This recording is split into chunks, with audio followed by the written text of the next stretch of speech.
Hello everyone, in this video we're going to prove this identity and we're gonna handle this one going from right to left. So we'll go ahead and start out with the right side of that identity. So proof cosine x minus sine x tan x. Now usually when you see anything other than sines and cosines, it's a good idea to go ahead and try to convert those to sines and cosines, see if that helps. So we get cosine x minus sine x times, of course we know tangent is sine x over cosine x. All right, so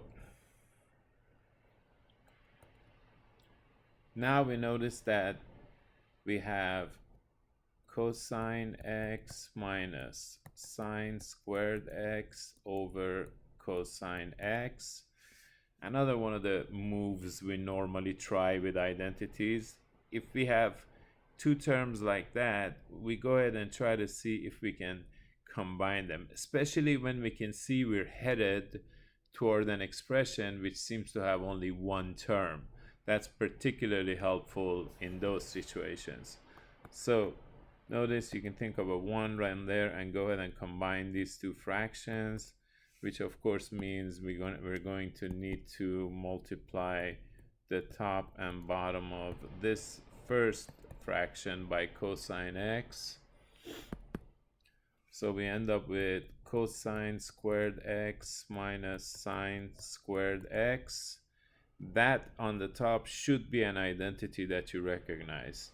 Remember, cosine of 2x has three forms and you need to know all three. Cosine squared x minus sine squared x. The other one is 2 cosine squared x minus 1. And the last one is 1 minus 2 sine squared x. They're all helpful. All right, so we end up with cosine 2x over cosine x, which is exactly where we wanted to end up. And that should take care of that one. All right, so be safe until our next video.